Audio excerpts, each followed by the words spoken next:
What's going on, everyone? This is Spilling Tea with Chris G, and tonight I'm going over Real Housewives of Atlanta. And I'm going to go ahead and spill the tea at the end. So, first, let's get started with my top five highlights.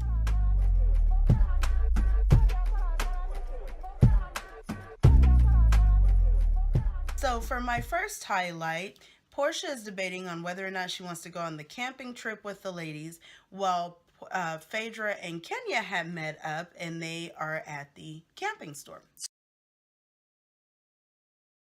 So Phaedra was telling Kenya why they were there. They were just like picking out some stuff and they had to, get a shovel for when they go the number two, what I'm saying, to cover up the situation. And basically, Phaedra was saying, she kind of felt like the ladies don't know how to act while they're out. Like, it's too much arguing and stuff. And Phaedra was saying, she was a little embarrassed at that restaurant where everybody basically looking at them. And Phaedra also felt like Kenya was doing a little bit too much when it came to this anger management situation with Porsha, like kind of pushing the issue too hard. But Kenya was telling Phaedra, listen, like, Portia's been violent with everyone in the group. And so I just kind of want to know what I'm dealing with before I go out into the wilderness with Porsha. So Porsha had met with her psychologist who's working with her anger management, and her psychologist was saying he kind of felt like she was being bullied by the ladies, and he feels like they don't have her best interest when it comes to pushing her limit. And Porsha was saying she kind of felt like she was backed up against the wall, so she had just got up and left because, she could feel herself getting angry. So the psychologist was saying, he suggested that maybe you should bring somebody who's a support system with you because, you know, you just kind of never know what can trigger your anger. And so Porsha was also telling her psychologist she's just not sure if she wants to go on the trip or not with the lady, so she's still thinking about it. On to my second highlight. So Cynthia had met up with Matt, Kenya's boyfriend, ex-boyfriend. I don't know what they doing, child. I don't know.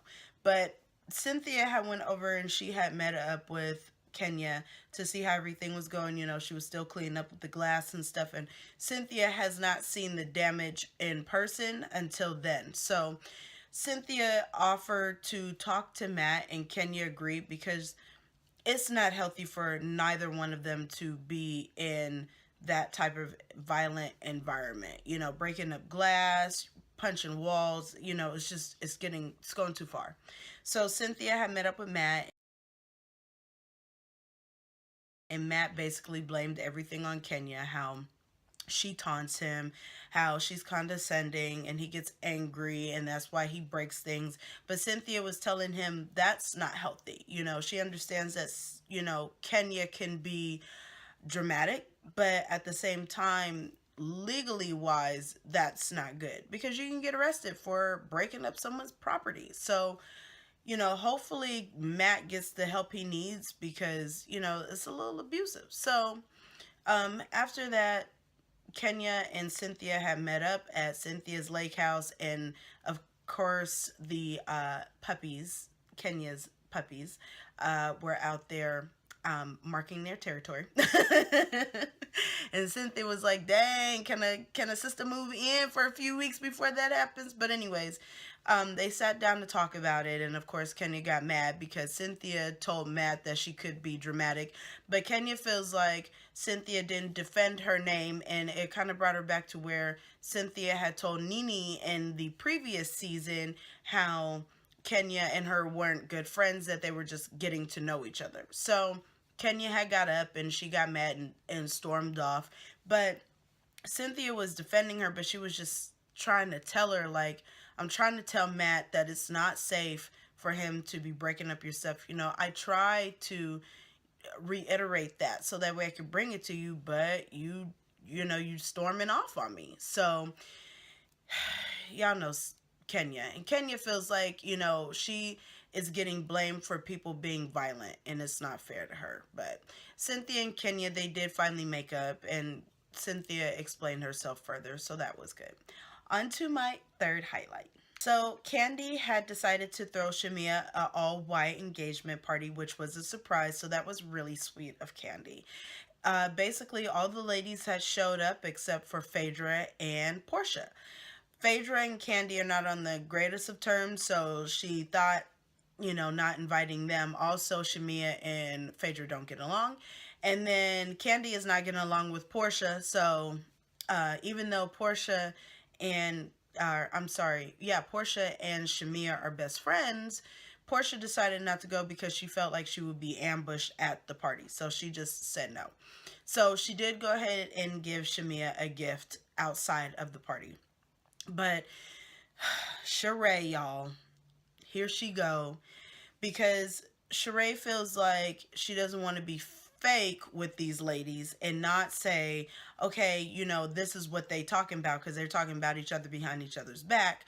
But Sheree went ahead and said, Phaedra had said that Shamea was out there having sex with everybody's husband, but nobody talks about that. And Shamea said, well, Phaedra, the word around town is that she be giving oral sex to men around Atlanta, basically. And that if that was the case about Shamea sleeping with everybody's husband, she would have slept with Apollo too, because Apollo had made advances towards her. Now, how that even started was Kandi was talking about her confrontation with Porsha, and how it was brought up about this whole anger management. Phaedra had brought it up to Kenya, and then Kenya had brought it up in front of the group, and they had got into it. And Shamea was saying, why is Phaedra talking about Porsha's anger management? So that's how the whole sleeping with the husbands and stuff came up. So then Shamea asked Sheree, well, did she defend me? Did she say anything? And Sheree said no, Porsha didn't say nothing, which she did not. So a few days later, Shamea and Porsha had met up because Shamea wanted to confront Porsha about what happened, why she didn't show up to her engagement party, and also why Phaedra was talking about her and Porsha didn't say anything. And I've noticed that Porsha will stick up for Phaedra, but Shamea is supposed to be good friends with Porsha, and Porsha won't really stick up for her. I've noticed that. And I don't know if it's just because Phaedra's on the show and that's what's going to keep her on the show. I don't know. But I have noticed that. So when Shamea had confronted Porsha saying, why didn't you say anything when Phaedra was talking about me? Because that's what Sheree said.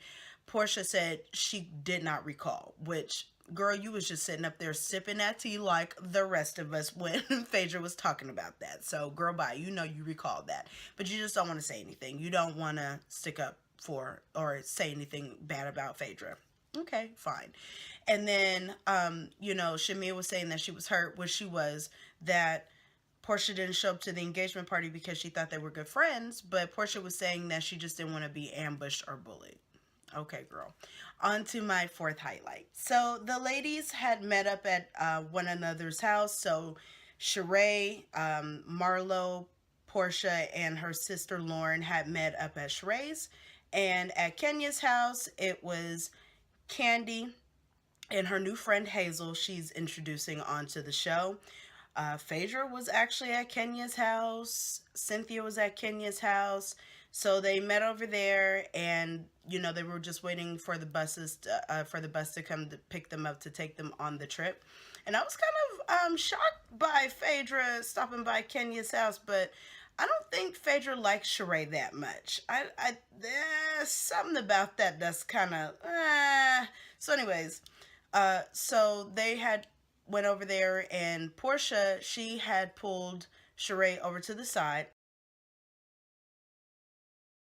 Well, first off, real quick, Sheree sitting up there hosting them outside of her house. Not even on the inside. She hosting them outside on the porch. Okay, so anyways, so Porsha had pulled Sheree over to the side, and she was like, hey, I just kind of want to talk to you because I spoke with Shamea and she told me what happened, what you were saying. And so Sheree, of course, is like, well, I don't want to feel like I'm talking about these ladies and we're supposed to be on a camping trip together, and I don't want to be fake, and I feel like we're being fake if we don't mention it. And so Porsha was like, well, who did you say it around? And she basically said, Cynthia, Kenya, I'm sorry, Cynthia, Kandi, they were there. And so Porsha was like, "Are you serious? Why would you do that?" So Hazel, the new chick who's being introduced, you know what I'm saying? Like now she's getting a taste of all the drama that's happening. And Marlo is too pumped to go up on this trip because she is like, "Ooh, the lady's gonna be surprised to see me," because Marlo got to hang on to a different housewife each season. So this should be an interesting trip. On to my fifth highlight. So all the ladies get on the bus. Everybody got picked up and they're on their way to the glamping. They can't even get outside of the city before they already turned up. Marlo had got into it with Hazel because Marlo, and everybody was kind of shocked. Even Kenya was like, "Are you serious right now?" But Marlo was saying that around the campfire, she's going to have an Ask Marlo Q&A. And Hazel had asked Kenya, "Well, why do we need to ask Marlo? I mean, what kind of expert is she?" Basically. And so Marlo was saying, "I'm fabulous because I'm fabulous in this, I'm fabulous in that, I'm fabulous in fashion. I mean, don't you think I'm a little bit more fashionable than you?" And Hazel was like, "Oh, oh." I was like, "Oh, y'all know Marlo knows how to read, honey. Not read, read." I mean, she gets her glasses on and her book in front of her with her tea on the side, and she will get you together. And so Marlo said, "You have beautiful skin. If I want some skin advice, I'll definitely ask you." Okay, Marlo. And then all of a sudden, Porsha and Kenya got into it because Kenya feels like Porsha is on some BS, and so does Kandi, bringing along Lauren with this doctor's note now stating that she needs somebody with her. And Porsha basically was telling Kenya, what I'm saying, you need to go ahead and stay up in your lane, boo, because you taking it a little bit too far. And Kandi and Kenya agreed. They did not like the way that Porsha was saying that she was being bullied or pushed into a corner. And it was just because I feel like her doctor said she was being bullied is why she started using them words, because they do that to each other all the time. They begin into it, and really nobody has ever really said bullied on the show. And I feel like ever since the doctor said that, that's when Porsha started saying that. So I don't know, but yeah, Porsha, and I'm scared for Kenya. Scared for Kenya. I feel like Kenya is gonna push it too far with Porsha, and she's gonna push her up in the campfire. That's what I'm just saying. So I just cannot wait to see this camping trip. In the preview, though, Marlo was telling Kenya she can't even keep a broke man. Child, I died when she said that. I literally died. I said, "What?" Marlo, yeah. So I think Marlo deserves a peach for her read. Anyways, let me go ahead and spill the tea. So let's get it. So Porsha was eliminated on Celebrity Apprentice this week. Aw, she is gone. I know she is a little bit disappointed. She had did an interview and she was saying that she was, kind of sad about it, but I'm sure it was a good opportunity for her to learn. Also, Sheree was on Watch What Happens Live on Sunday, and she was kind of defending her shadiness. She was basically stating that she's holding the ladies accountable and that, she feels like your word is everything. So that's all she was trying to do with them, aka, no, Sheree, you was being shady, Sheree. Let's just be real. But her book, she did confirm, will be out on Tuesday. So I guess you can go ahead and pre-order it or order it on Amazon now. Also, her son Cairo was in When I Met You video by Fantasia, so that's a really dope opportunity. Phaedra was at the Falcons game before being announced that they were going to Super Bowl, so her and her two sons, they looked so cute bundled up, so I know that all those housewives down there are rooting for them to make it all the way through and win that Super Bowl. And of course, I will be watching because I cannot wait for Lady Gaga to slash my ponytail off with her performance. Kandi is one of the hosts for The Real for this week, and she had went on there and was talking about her friendship with Phaedra, and she was just stating that, the ladies do one thing on camera and they do another thing off camera, and we don't get to see that much in between because of the takes and stuff. So she was just saying, she just reacting to all the things that's been happening off camera. So, okay, Kandi. Usually, Kandi is very neutral throughout the seasons, but this time she has really found her voice and she is not putting up with it anymore. So that is it for my tea. So please make sure you guys subscribe to Spilling Tea with Chris G. Go ahead and click that button, turn that notification on so that way you know when I post other videos. And also follow our Facebook page, Spilling Tea with Chris G, KRYSG, to make sure you can get all the tea on a lot of our reality celebs. You guys have a good night. I'll see you next week.